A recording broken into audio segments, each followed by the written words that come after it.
Legenda ZDF 13/2 de 2026. Estamos no quarto ano e no dia 355, desde o início da invasão total. Sejam bem-vindos, eu os cumprimento. Sobre o relatório de situação. No relatório de hoje, vemos como os ucranianos continuam destruindo a comunicação russa. Como está a situação em uma área muito disputada, que aparentemente parecia bastante tranquila, e o que está faltando novamente para a Ucrânia, além de muito mais. Kostiantynivka. Vamos dar uma olhada lá agora. Estamos na região de Donetsk. Os soldados da 28ª Ucraniana, Brigada Mecanizada, que podemos ver aqui no mapa de situação, aproximadamente na parte norte da cidade. Eles deixaram suas posições após mais de 137 dias, eles não recuaram. Trata-se de uma rotação. O exército ucraniano aposta muito em rotações, para que as unidades possam se reabastecer, reorganizar e também descansar na retaguarda. No lado russo, algumas unidades permanecem anos no mesmo setor da linha de frente, mas recebem reabastecimento constante. Os ucranianos agem diferente, retiram seus soldados para reabastecimento, mas precisam de outra unidade para substituí-los na linha de frente. Isso traz vantagens e desvantagens para ambos os sistemas. Por exemplo, os russos têm a vantagem de manter as mesmas unidades e comando na linha de frente. E, teoricamente, esse comando está sempre atualizado sobre a situação e tem sempre uma visão geral. Ele conhece as posições, conhece os movimentos do inimigo, talvez até conheça os comandantes do outro lado e também as subunidades próximas. Eles já trabalharam juntos muitas vezes, realizaram ataques juntos, então já se conhecem e já conseguiram se coordenar várias vezes. Sabe-se o que funciona, o que não funciona, onde atacar e a situação dos drones, mas isso causa perdas muito altas. Tem-se uma equipe que está sempre sendo desgastada, que aqui não tem a moral mais alta, que eles quase não conseguem tirar férias, ou quase não tem variação na rotina diária da linha de frente, enquanto sempre chegam novas pessoas que são novatas. A unidade chegam à linha de frente, na maioria das vezes são muito inexperientes e talvez não tenham uma chance de sobrevivência tão alta. No lado ucraniano, ocorre o oposto. As unidades não permanecem tanto tempo no mesmo trecho da linha de frente quanto as russas. Elas são rotacionadas, ou seja, outra unidade assume seu lugar. Isso, é claro, tem a grande vantagem de que os próprios soldados têm uma moral mais alta, eles têm mais energia, equipamentos e suprimentos podem ser requisitados na retaguarda de forma mais ou menos segura. Pode-se esperar por um breve descanso e também repor novos soldados ao longo do tempo, e então treiná-los novamente com base nas lições aprendidas na linha de frente. A desvantagem, por outro lado, é que outra unidade assume todas as posições que talvez não conheça direito, porque ela acabou de voltar da licença da linha de frente ou foi transferida de outro setor de batalha. Isso indica que na linha de frente ocorre uma perda de informação ou experiência entre as unidades. Quando uma unidade possui informações sobre o território ou inimigo, esse conhecimento pode se perder ou não ser comunicado corretamente. E assim, a nova unidade que chega ali é mais ou menos inexperiente nesse setor da frente, enquanto uma unidade experiente vai embora. Então, como eu disse, isso tem seus prós e contras. O lado russo decidiu por isso, enquanto o lado ucraniano optou por uma rotação mais regular, mais frequente, mesmo que neste caso tenha durado 137 dias. Isso significa que eles chegaram em setembro de 2025 e agora foram substituídos em fevereiro de 2026. Tudo isso soa muito frio, mas 137 dias na mesma linha de frente significam estresse absoluto e pressão constante. Durante meses, eles estiveram sob observação permanente de drones russos. Cada caminho, movimento e rotação eram arriscados. O céu nunca está vazio, as noites nunca são tranquilas e a vida não é segura na linha de frente. O inverno agravou ainda mais a situação. Temperaturas mais baixas, posições molhadas, quase nenhuma infraestrutura. Segundo relatos, os soldados se aqueciam com velas, método simples que logo virou a principal fonte de calor nas trincheiras. Sono, ambiente seco, privacidade, tudo isso continua sendo um luxo e é escasso. Fases tão longas de defesa são extremamente exigentes, tanto física quanto psicologicamente. Não se trata apenas de combates, mas de resistir, de manter a vigilância no frio, na escuridão e de perseverar em um ambiente que sinaliza perigo o tempo todo. A substituição após 137 dias, portanto, é mais do que uma simples troca de tropas. Ela marca o fim de um longo período em que essa unidade manteve a linha sob pressão de drones, em condições de inverno e sem alívio operacional. Em guerras de desgaste, essas fases decidem a estabilidade ou o colapso na linha de frente. Vamos examinar essa região. Aliás, sobre estabilidade. Os russos continuam atacando cada vez mais. A maioria dos ataques é repelida por essas duas unidades, ou seja, a 103ª e a 78ª. Regimento de fuzileiros motorizados. Eles geralmente atacam por essa área amarela aqui. Ainda não está claro se os ucranianos ou os russos controlam completamente essa localidade aqui. A geolocalização dos dois lados, como nessas localidades. O que sabemos é que os russos já chegaram aqui. Os ucranianos foram vistos pela última vez, mais ou menos, do outro lado da rua. Acho que foi há 2 ou 3 dias, se não me falha a memória. Do lado ucraniano, temos uma grande variedade de unidades, temos muitas unidades mecanizadas. Unidades mecanizadas, para quem é novo aqui e não sabe, são unidades, eu gosto de repetir isso.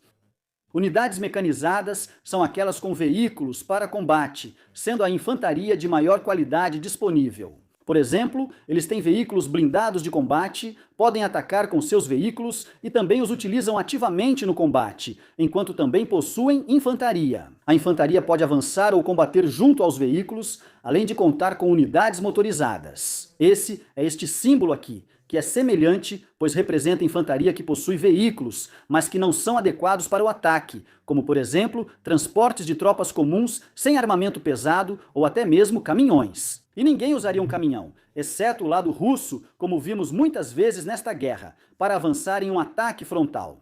Mas isso, normalmente, é a infantaria motorizada regular. Além disso, aqui temos 3 batalhões da Polícia Militar que ainda são dos combates em Torres, perto de Torres. Parecia que cerca de 50, 60% do local era mantido apenas por unidades da Polícia Militar até que o local foi perdido. Eles se reuniram aqui depois ao norte. Tentaram conter os russos, falharam e foram empurrados de volta. Agora estão perto de Kostiantynivka. Então eles não foram trazidos especialmente para cá. Eles vieram de uma batalha anterior. Além disso, ainda temos o 51º que está marcado errado aqui. Na verdade, é o 51º Batalhão da 36ª. Brigada da Infantaria Naval. Então também é uma infantaria de alta qualidade que está lutando aqui. E sobre o 51º é o seguinte: eles estão muito frequentemente envolvidos em combates diretos, muito frequentemente na linha de frente. Quando eles são transferidos para cá, na maioria das vezes durante a rotação, eles não são enviados para licença longe da linha de frente, mas geralmente apenas para outro setor da linha de frente. Não dá nem para imaginar como é aqui, né? O 5º Brigada de Ataque, que também está presente aqui, uma das brigadas mais conhecidas do lado ucraniano, mais ou menos tão famosa quanto a Azov ou a 93, a brigada... Ou seja, os ucranianos trouxeram bastante coisa para cá, incluindo algumas unidades novas, como a 156ª Brigada, a 156ª Brigada Mecanizada. Ela foi criada como parte da reorganização do exército ucraniano. Houve algumas críticas porque, durante a ofensiva de verão de 2023, eles criaram as brigadas 150 a 155, que praticamente não foram preenchidas. As 2 primeiras brigadas receberam equipamentos ocidentais, tanques e todo tipo de coisa, e as outras 4 dessas brigadas, ou seja, basicamente a 152 até a 155. Essas ficaram mais ou menos de mãos vazias. Tinham veículos soviéticos antigos, ou às vezes, quase nenhum veículo. Logo depois, foram criadas as novas brigadas, as 156, 157 e assim por diante, o que não fez sentido algum. E foi aí que Syrskyi também ficou sob forte crítica, porque ele continuava criando novas brigadas, enquanto as antigas estavam talvez com 50 a 60% da força que deveriam ter. E aí realmente não faz sentido, porque cada brigada não é composta apenas por unidades de combate. A brigada tem talvez 3, 4, no máximo 5 batalhões de combate. O restante são todos grupos de apoio, por exemplo, um grupo médico, uma seção de artilharia, um grupo de defesa antiaérea e, claro, também um monte de pessoal de Estado-Maior e de logística, que não podem faltar. Ao criar uma nova brigada, também são necessários esses grupos, além das unidades de combate, gerando falta de pessoal em outras brigadas. Esse é um problema muito grande, mas como disse, temos uma brigada muito jovem, ao menos considerando sua fundação. E além disso, tudo o que está marcado com um L. No fim das contas, isso significa infantaria leve, que na Ucrânia é usada principalmente para a defesa territorial. Normalmente, isso também vem com o marcador TD depois. Estamos falando de unidades especializadas em combate defensivo que mantêm a cidade dessa forma. Até agora tudo vai bem, há muita luta aqui. Falaremos sobre isso a seguir. Mas até agora não está nada mal para os ucranianos. Os russos não conseguem avançar nem pelo norte, nem pelo leste e também não conseguem progredir mais por aqui. Esta área da cidade aqui está sempre sendo disputada, mas não a ponto de os russos conseguirem se estabelecer aqui ou trazer reforços pelos campos abertos. O que vemos aqui embaixo é um avanço russo, conquistado ao longo da última semana e meia, não de ontem para hoje. Os russos conseguiram avançar um pouco mais ali. E aqui estão duas posições que já analisamos detalhadamente em um relatório de situação, que defendem exatamente essa rota aqui para proteger Zenternivka a partir do sudoeste. E o que no mapa parece uma luta relativamente branda, na verdade não é, porque os combates continuam sendo intensos. Aqui, por exemplo, um vídeo mostra um soldado ucraniano limpando uma trincheira russa nos campos próximos à cidade. E essas são lutas que não são travadas por drones, mas por soldados de infantaria. Da mesma forma, a 100ª ucraniana também. Brigada, visível no mapa de situação nesta área inferior, relatou acertos bem-sucedidos contra forças russas. Segundo informações próprias, 3 veículos, um bug, um quadriciclo, 8 instalações de antenas, assim como 4 soldados russos foram atingidos. O destaque aqui é a escolha dos alvos. Além dos veículos, as antenas são o principal foco. Isso significa, é claro, que não se trata apenas de movimentação no campo de batalha, mas também da destruição deliberada da comunicação russa. Em um trecho de frente como esse, que fica imediatamente ao lado de uma cidade disputada, especialmente após as restrições impostas por Stalin, muitas unidades russas recorrem a soluções improvisadas de rádio. Elas precisam de antenas expostas, justamente as que estão sendo atacadas sistematicamente. Bugs e quadriciclos leves agora têm papel importante, usados em missões rápidas, equipes de drones ou pequenos grupos de assalto. A destruição deles afeta diretamente a mobilidade. Essas notícias são exemplares para o caráter atual da guerra. A questão não são grandes unidades de tanques, mas pequenos grupos móveis, drones, tecnologia de comunicação e ataques à infraestrutura perto da linha de frente. Cada antena destruída e cada veículo fora de operação afeta diretamente a coordenação e o ritmo. Neste momento, agradeço novamente a todos os membros do canal. Só graças à ajuda dos membros do canal da equipe Algo, e é claro também de alguns assinantes, é possível que vocês possam assistir a esses vídeos aqui todos os dias, agora até os sábados. A OTAN deve observar atentamente o que a Ucrânia aprendeu nesta guerra. Já afirmei isso várias vezes, pois conflitos futuros vão se basear nos resultados da guerra da Ucrânia. Quando digo certamente, é com plena certeza. Isso ficou claro no exercício Hedgehog 2025, que já apresenta os primeiros resultados. Nós já demos uma olhada nisso em maio. Foi apenas uma prévia, mas agora temos resultados sobre os quais podemos falar. Mais de 16 mil soldados de até 12 países membros da OTAN treinaram em condições realistas. O inimigo simulado eram pilotos de drones ucranianos. O objetivo desse exercício era criar um campo de batalha marcado por uma ameaça constante de drones. Reconhecimento aéreo, drones kamikaze, mudanças rápidas de alvo? As unidades deveriam operar sob pressão constante e testar sua capacidade de reação. O resultado foi muito desanimador para muitos observadores. Em apenas um dia, uma equipe ucraniana relativamente pequena simulou a destruição de até 17 veículos blindados. Além disso, mais de 30 alvos foram atacados com sucesso. Na avaliação do exercício, isso equivalia, de fato, à eliminação de 2 batalhões inteiros da OTAN em uma única tarde. Especialmente relevante foi, claro, a avaliação do próprio lado ucraniano. Os operadores envolvidos declararam que, durante o exercício, nem sequer utilizaram toda a sua intensidade e, mais ou menos, simplesmente dominaram a situação do campo de batalha para si, sem recorrer a grandes truques de sua caixa de ferramentas. Na linha de frente na Ucrânia, há muito mais drones do que neste exercício. A tática é extremamente agressiva e vemos isso tanto nos ataques russos quanto nos ataques ucranianos. E o ritmo é ainda muito maior. A situação é consideravelmente mais perigosa. Esse é o verdadeiro cerne da questão. A Ucrânia desenvolveu, sob pressão extrema, uma guerra de drones baseada em quantidade, velocidade e presença permanente. E os russos, eles têm uma guerra de drones semelhante, principalmente no campo dos pequenos drones FPV.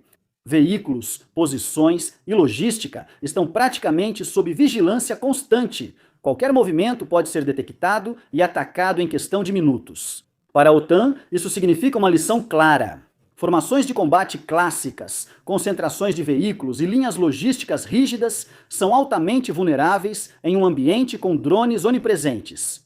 A adaptação é possível, mas exige mudanças estruturais no treinamento, no equipamento e na doutrina. Por isso, o exercício foi menos uma vergonha e mais um alerta. Quem hoje enfrenta adversários que usam drones intensamente, como ucranianos e russos, precisa repensar totalmente seu entendimento de combate. E não estamos falando de um ataque russo em alguns anos ou de um ataque ucraniano que alguns russos sempre querem prever, mas que é praticamente impossível. Mas estamos falando agora de uma outra dimensão. A Rússia está investindo muito dinheiro no desenvolvimento de drones e trouxe a Coreia do Norte para o jogo. Os norte-coreanos criaram centros de desenvolvimento de drones na Coreia do Norte e produzem drones para a Rússia. A China também fabrica drones, mas para uso próprio. Todos observam a guerra. Eles talvez não estejam participando ativamente do desenvolvimento neste conflito, mas estão vendo o que os drones podem fazer e já copiaram muitos deles, enquanto ao mesmo tempo estão se armando fortemente. Imagine se um dia estivermos em uma luta contra a China. Só hipoteticamente falando, eles teriam acesso a um repertório enorme de drones, enquanto nós ainda estaríamos pensando em como poderíamos nos defender contra drones. Adaptar-se é importante, mesmo que não estejamos em uma guerra ativa. Começar só após a guerra iniciar, mesmo sem ninguém querer, seria tão ruim que é melhor nem tentar. A Ucrânia passou por um processo de aprendizado sob fogo. A OTAN pode acompanhar isso durante o treinamento. Essa é a grande vantagem, mas por isso mesmo deve ser levada muito a sério. Após o bloqueio de inúmeros terminais Starlink, as unidades russas, aparentemente, estão enfrentando sérios problemas de comunicação e agora estão recorrendo cada vez mais a rádios relé e tecnologia de micro-ondas Wi-Fi direcional. Em material recém-divulgado, é possível ver um soldado russo se gabando abertamente disso. Como evitar o bloqueio do Starlink usando barreiras de rádio e dispositivos de um fabricante dos Estados Unidos? O motivo é uma mudança técnica no Starlink. Agora, o sistema usa uma lista branca e os terminais só operam na Ucrânia se estiverem oficialmente registrados. Assim, as unidades russas perderam de repente um elemento central em sua comunicação de combate. Especialmente na linha de frente, as conexões Starlink são essenciais para o controle de drones, coordenação e obtenção de informações sobre a situação. Como substitutos, agora estão sendo usados cada vez mais antenas direcionais e pontes Wi-Fi. E isso tem uma grande vantagem para os russos, são mais baratos, mais fáceis de encontrar e relativamente simples de instalar. No entanto, ela também tem limites claros, curto alcance, alta suscetibilidade a interferências e, acima de tudo, forte dependência de posições fixas. Enquanto a internet via Starlink ou a internet via satélite é móvel e difícil de rastrear, enquanto pontes de rádio têm assinaturas identificáveis. Até mesmo grupos russos bastante radicais, na linha de frente, que analisamos recentemente, anunciaram que pretendem adotar essas soluções, ressaltando que uma alternativa russa própria de satélite simplesmente não existe e, por isso, precisam usar essas opções. E isso é bastante notável, porque mais uma vez fica exposta a dependência estrutural da Rússia em relação à tecnologia ocidental ou civil. Mas isso nós já sabemos. O problema, porém, é que a Ucrânia voltou a reagir e isso representa um problema para os soldados russos no local. Imagens recentes mostram ataques de drones a pontes de rádio perto da linha de frente, como já ocorreu com entregas via satélite. Essas instalações são fáceis de localizar e, ao serem destruídas, o impacto é imediato. Se uma ponte de rádio cai, toda a comunicação do setor é interrompida. O padrão é claro, a Ucrânia foca na destruição das comunicações. Primeiro o Starlink, depois pontes de rádio e talvez a próxima alternativa. Cada ambiente tecnológico cria novas vulnerabilidades. A condução moderna de combates depende de conexões de dados estáveis. Quando essa cadeia é interrompida, afeta não só as unidades individuais, mas toda a coordenação na linha de frente, especialmente dos drones, que é fundamental nesta guerra. Novos métodos são necessários e devem ser aplicados primeiro pelos soldados. Por exemplo, um operador de rádio russo foi atingido por um drone FPV, enquanto tenta instalar uma estação de retransmissão em um poste de alta tensão que serviria como ponte de Wi-Fi e utiliza uma antena direcional clássica. Para garantir estabilidade, as antenas devem ser instaladas no ponto mais alto, mas subir em postes altos de energia é arriscado. Não por causa da tensão elétrica, já que grande parte da rede elétrica ucraniana foi destruída pelos russos, mas sim porque ele está desprotegido, claramente visível e quase sem mobilidade. Em uma zona de combate monitorada por drones, isso é muito arriscado, pois eles podem ser direcionados a pessoas específicas. A altura não protege, só aumenta sua visibilidade. O incidente destaca um dilema central. Para restabelecer sua própria comunicação, as unidades russas agora precisam sair de suas trincheiras. Eles precisam usar infraestrutura fixa e exposta, que é fácil de identificar e atacar. E claro, também é um pouco previsível onde eles vão tentar instalar essas antenas. Cada solução improvisada gera vulnerabilidades e a disputa por conexões de dados virou uma nova frente de batalha. Sem comunicação estável, perde-se coordenação e reação. Improvisar ou fabricar aumenta muito o risco. E nós mesmos sabemos de uma taxa de feridos de mais de 90% por drones. Então a guerra dos drones significa que a cada minuto em que se está exposto ao ar livre, existe um perigo real de morrer.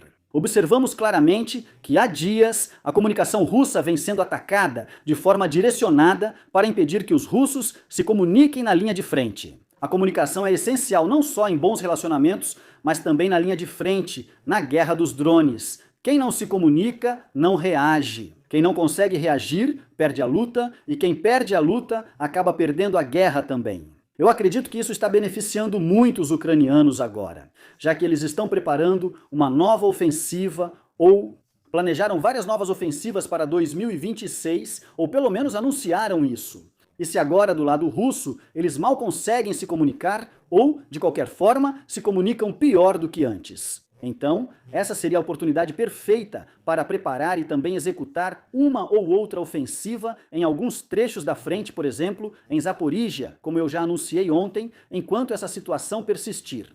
Zelensky cobra dos parceiros europeus envio rápido e em grande escala de mísseis de defesa aérea devido aos intensos ataques aéreos russos contra cidades e infraestrutura da Ucrânia. Em uma mensagem em vídeo de Kiev, ele enfatiza que não se trata apenas da segurança da Ucrânia, mas que o fortalecimento da defesa aérea é uma tarefa central para toda a Europa. Mísseis russos e os chamados drones Shahed não podem se tornar um meio normal e previsível de condução da guerra. A mensagem é clara. A Rússia segue usando ataques aéreos para pressionar civis, energia e infraestrutura militar. Cada defesa bem-sucedida não só reduz os danos imediatos, mas também envia um sinal. Se os ataques passam regularmente, Moscou acaba tendo uma sensação de rotina operacional. Para a Europa, isso é uma decisão estratégica. Sistemas de defesa antiaérea e mísseis estão disponíveis em quantidade limitada e são extremamente caros. Ao mesmo tempo, eles são uma alavanca eficaz para neutralizar ataques russos. A Ucrânia aparentemente recebeu promessas de 35 novos mísseis interceptadores. Patriot. A entrega deve ocorrer em curto prazo, o que já é bom, ou seja, dentro de poucos dias. Isso é um sinal importante diante dos ataques russos contínuos, mesmo que 35 mísseis provavelmente sejam disparados em 1 ou 2 noites e depois já estejam esgotados novamente. Segundo informações do Círculo do Grupo de Contato da Ucrânia, a Alemanha fornecerá mais 5 mísseis PAC-3. Outros 30 virão de outros parceiros. O anúncio foi feito durante as chamadas conversas de Ramstein na sede da OTAN. Isso é um pouco difícil, porque quando se recebe 35 mísseis para o sistema, mas os russos atacam todos os dias, com geralmente entre 200 e 400 drones, é claro que fica difícil manter o estoque cheio. Mas também é preciso dizer que, à primeira vista, o número 35 não parece grande, e realmente não é. Mas cada míssil pode, em caso de emergência, proteger uma instalação estrategicamente importante ou uma área densamente povoada. E se com isso for possível proteger 35 vezes algum gerador de energia ou alguma infraestrutura realmente cara e importante, então já valeu a pena de certa forma. Agradeço aos assinantes, membros do canal, equipe do algoritmo e especialmente ao Coronel Dreneck, Roberto Siller, Dietrich, Fred e Mayr-Thofer. Inscrevam-se, deixem um like e comentário. Até o próximo relatório de estoque.